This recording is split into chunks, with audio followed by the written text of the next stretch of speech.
3.7 Implicit Differentiation. The outline of this video is as follows. We will discuss the concept of implicit relations, where y is not given directly as a function of x. We will then walk through the method of implicit differentiation step by step. I will show how to apply this method in several examples, including cases that require the product and chain rules. After that, we will learn how to use this technique to find higher-order derivatives, such as the second derivative. Finally, we will apply implicit differentiation to a practical geometry problem, finding the equations for tangents and normal lines to a curve. Let us first explore why we need a new differentiation technique. Most functions we have used are defined explicitly, meaning y is already solved in terms of x, such as y equals f of x. However, some equations define an implicit relation between x and y, where the variables are mixed together, like the example x cubed plus y cubed minus 9xy equals 0. As you can see from the graph, this single equation describes a complex curve that is clearly not a single function. It fails the vertical line test. For a given x value, there can be multiple y values. It is often very difficult or impossible to solve such an equation to get y by itself. We need implicit differentiation to find the derivative, dy dx, directly from the implicit equation. Let us start with a simple example, y squared equals x, to compare our familiar explicit method with the new implicit method. First, the explicit method. We can easily solve this equation for y, but we find it defines two separate functions. y1 equals the positive square root of x, and y2 equals the negative square root of x. We can differentiate both of these functions normally. The derivative of y1 is 1 over the quantity 2 times the square root of x. The derivative of y2 is negative 1 over the quantity 2 times the square root of x. Now let us set up the implicit method. The key idea is to differentiate the equation y squared equals x directly, while treating y as some unknown function of x. When we differentiate the term y squared with respect to x, we must use the chain rule. The derivative of y squared becomes 2y times the derivative of y with respect to x, or 2y times dy dx. Now we will complete the implicit differentiation for y squared equals x. We start by differentiating both sides of the equation with respect to x. On the left, the derivative of y squared with respect to x becomes 2y times dy dx, using the chain rule. On the right, the derivative of x with respect to x is simply 1. This leaves us with the equation 2y times dy dx equals 1. To finish, we solve for the derivative dy dx by dividing both sides by 2y. We get the final answer. Dy dx equals the fraction 1 over 2y. The great advantage here is that this single, compact formula works for both of the explicit functions. If you substitute y1, which is the positive square root of x, you get the first derivative. If you substitute y2, the negative square root of x, you get the second derivative. Here is another example where implicit differentiation is useful. Finding the slope of a circle. Our task is to find the slope of the circle x squared plus y squared equals 25 at the specific point 3, negative 4. Just like the parabola in the last example, this circle is not the graph of a single function. It is a combination of two separate functions. y1 equals the positive square root of 25 minus x squared for the top semicircle, and y2 equals the negative square root of 25 minus x squared for the bottom semicircle. Our point, 3, negative 4, lies on the graph of y2. We could find the slope by explicitly differentiating y2 and then plugging in x equals 3, but that requires the power chain rule and is rather complicated. Implicit differentiation gives us a much cleaner method. This slide demonstrates the more direct, implicit method for the circle. We begin with the equation x squared plus y squared equals 25. We differentiate both sides of the equation with respect to x. The derivative of x squared is 2x. The derivative of y squared, applying the chain rule, becomes 2y times dy dx. The derivative of the constant 25 on the right side is 0. This gives us a new equation. 2x plus 2y times dy dx equals 0. Now, we simply use algebra to solve for dy dx. We subtract 2x from both sides, and then divide by 2y. This gives the simple formula, dy dx equals negative x over y. To get the slope at our point, 3, negative 4, we substitute both values. The slope is negative 3 over negative 4, which simplifies to 3/4. This single formula is much easier than the explicit method and works for any point on the circle. This slide formalizes the process we have been using into a 3-step method. This is the general algorithm for implicit differentiation. Step 1. Differentiate both sides of the equation with respect to x. The most important part of this step is to treat y as a differentiable function of x. This means anytime you differentiate a term involving y, you must apply the chain rule, which will typically result in a dy dx factor. Step 2. Use algebra to rearrange the equation. Collect all terms that have dy dx as a factor on one side of the equation and move all other terms to the other side. Step 3. Factor out the dy dx from all the terms on that side, and then solve for dy dx by dividing by its coefficient. The resulting expression for the derivative will often involve both x and y. Now we will apply our 3-step method to a more complicated example that involves both the chain rule and the product rule. The equation is y squared equals x squared plus sine of the quantity xy. We differentiate both sides with respect to x. On the left, the derivative of y squared becomes 2y times dy dx. On the right, the derivative of x squared is 2x. The derivative of the sine of xy requires the chain rule.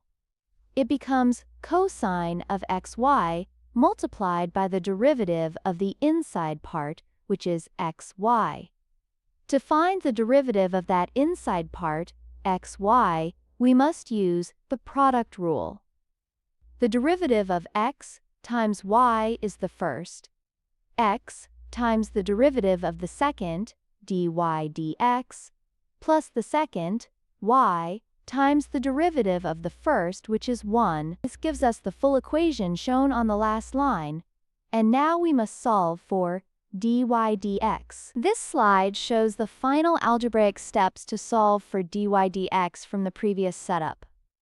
We begin with the equation after applying all the derivative rules. First, we must distribute the cosine of xy term on the right side. This gives us 2x plus y times cosine of xy plus x times cosine of xy times dy dx. Now we follow step 2 of our method. Collect all terms containing dy dx on one side. We subtract the term x times cosine of xy times dy dx from the right and move it to the left. This leaves the terms 2x and y times cosine of xy on the right. For step 3, we factor dy dx out of the two terms on the left side. This leaves dy dx times the quantity 2, y minus x times cosine of xy. Finally, we isolate dy dx by dividing, which results in the final expression shown. We can also use implicit differentiation more than once to find higher order derivatives, such as the second derivative. Let us find the second derivative, d squared y dx squared for the equation 2x cubed minus 3 y squared equals 8. The process must begin by finding the first derivative, which we will call y prime. We differentiate the original equation with respect to x, term by term. The derivative of 2x cubed is 6x squared. The derivative of negative 3y squared is negative 6y times y prime. By the chain rule, the derivative of the constant 8 is 0. This gives the equation 6x squared minus 6y times y prime equals 0. We can now easily solve for y prime. We move 6y times y prime to the other side and divide by 6y, which simplifies to y prime equals x squared over y. Now that we have the first derivative, y prime equals x squared over y, we must differentiate it again with respect to x to find the second derivative, y double prime. Because y prime is a fraction, we must apply the quotient rule. Following the rule, we get the denominator, y, times the derivative of the numerator, 2x, minus the numerator, x squared, times the derivative of the denominator, which is simply y prime. This is all divided by the denominator squared, y squared. Now look closely at our expression. It gives y double prime in terms of x, y, and y prime. We are not finished until the answer is only in terms of x and y. The crucial final step is to substitute our original expression for y prime, which was x squared over y, back into this new equation. This gives the final line, which simplifies to 2x over y minus x to the power of 4 over y cubed. This slide introduces two important geometric concepts, tangent lines and normal lines, using an application from optics. When a ray of light passes through a lens, it refracts, or bends. In physics, the angles of entry and exit are measured relative to a line called the normal line. The normal line is defined as the line that is perpendicular to the surface of the lens at the point of entry. We can find this normal line by first finding the tangent line. The tangent line is the line that just touches the curve at a single point.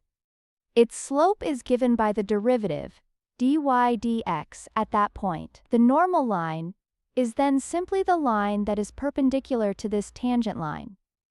Therefore, finding the slope of the tangent is the first and most critical step. Let us now use implicit differentiation to find the equations for the tangent and normal lines to the curve x cubed plus y cubed minus 9, xy equals 0, at the specific point 2, 4.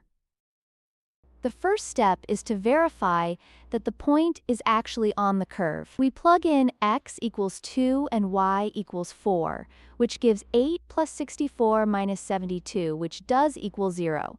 So the point is on the curve. Next, we need the slope of the tangent line, which means we must find dy dx. We differentiate the entire equation implicitly. The derivative of x cubed is 3x squared. The derivative of y cubed is 3y squared times dy dx. For the last term, negative 9xy, we use the product rule. This gives negative 9 times the quantity x times dy dx plus y times 1.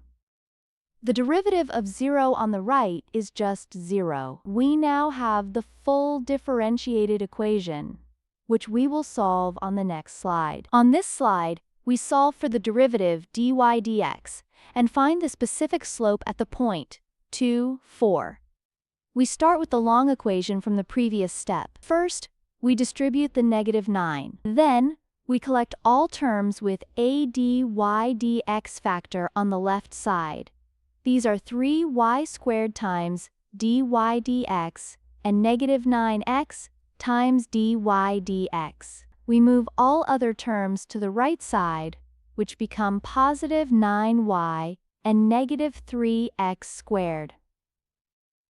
Next, we factor out dy dx from the left side. We then solve for dy dx by dividing. The expression can be simplified by dividing everything by 3, giving us dy dx equals the quantity 3y minus x squared divided by the quantity y squared minus 3x. Finally, we evaluate this derivative at our point, 2, 4, to find the slope, m. Plugging in x equals 2 and y equals 4, we get 12 minus 4 in the numerator and 16 minus 6 in the denominator. This gives 8 over 10, which simplifies to 4/5. Now that we have our point, 2, 4, and the slope of the tangent, m equals 4/5, we can write the final equations. First, for the tangent line, we use the point slope formula. Y minus y1 equals m times the quantity x minus x1. Plugging in our values, we get y minus 4 equals 4/5 times the quantity x minus 2. If we distribute the 4/5 and add 4 to both sides, we get the final equation. Y equals 4/5 x plus 12/5. Next, for the normal line, we need the slope that is perpendicular to the tangent. This is the negative reciprocal of our slope in sim. The negative reciprocal of 4/5 is negative 5/4. We again use the point slope formula, but with this new perpendicular slope, we get y minus 4 equals negative 5/4 times the quantity x minus 2. Simplifying this equation gives the final answer for the normal line. Y equals negative 5/4 x plus 13/2. Let us quickly summarize the main ideas from this lesson. First, implicit differentiation is the method we must use when our equation is not given in the explicit form y equals f of x. The core technique is to differentiate both sides of the implicit equation with respect to x. The most critical part of this process is to remember to treat y as a function of x. This means every time you differentiate a y term, you must apply the chain rule. For example, the derivative with respect to x of y to the power n becomes n times y to the power of n minus 1, all multiplied by dy dx. After differentiating, you solve for dy dx, and the resulting derivative will often be in terms of both x and y. This method is a powerful tool for finding slopes, tangent lines, normal lines, and higher-order derivatives. This final slide provides a couple of review questions to check your understanding. First, try to find dy dx for the implicit relation x squared y plus y squared equals 5. For this, you will need to use the product rule on the x squared y term and the chain rule on both y terms before solving for dy dx.